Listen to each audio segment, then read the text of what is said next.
Welcome ටු මයි YouTube channel සිතුවැන් මලි අම්මා. අද මං ඔයාලට වීඩියෝ එකක් ගේන්න හිතුවා කාලීනව වැදගත් වෙන දෙයක්.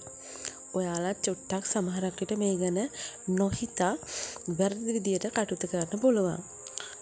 මේ දවස්වල ශ්‍රී ලංකාව පුරාම ඉතා වේගයෙන් බෝ වෙලා පැතිර යනවා ඩෙන්ගු උදුර. ඉතින් ඒක නිසා මේ දවස්වල රෝහලවල වැඩි වශයෙන් ලොකු කුඩා ලෙඩුන් වාර්තා වෙනවා.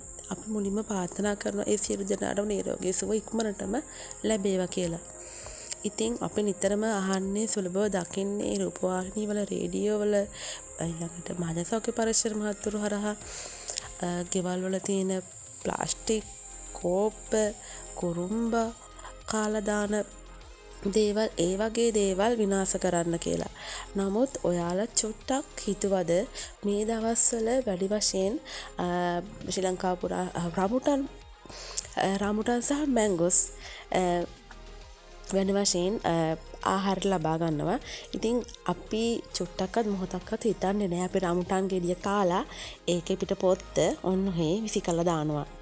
මැංගෝසුත් ඒ වගේම මේ දවස්වල ගොඩාක් හැමතැනම මැංගෝස් තියෙනවා. මැංගෝස් ගෙඩිය මදේ කාලා අපි ඒකේ පිට පොත්ත ඔහේ විසි කළා දානවා.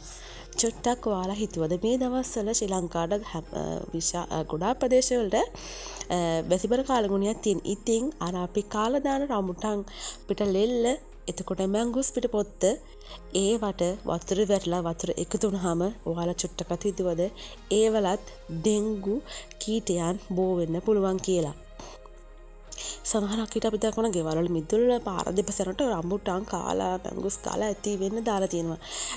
ඒ වයිත් වතුර රැඳුනොත් මදුරු ඩෙන්ගු මදුරු කීටයක් හැදුනොත් බෝ වෙලා පරිසරයේ පුරා විශාල වශයෙන් පැතිරෙන්න ඉඩ තියෙනව නේද?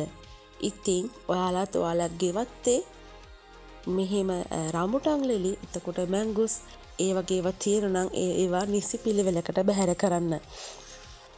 ඒ වගේම තමයි අපි ගෙදර ආහාරට ගන්නවා බිත්තර. ඉතින් බිත්තරේ ඔම්ලට් දාලා කට්ට ඔන්න ඔහේ අපි වීසි කරනවා නේද? නමුත් හිතන්න වැස්සක් වැහැල එක වතුර පිරුණොත් ඒකෙත් ඩෙන්ගු මදුරුවන් බෝ වෙන්න පුළුවන්.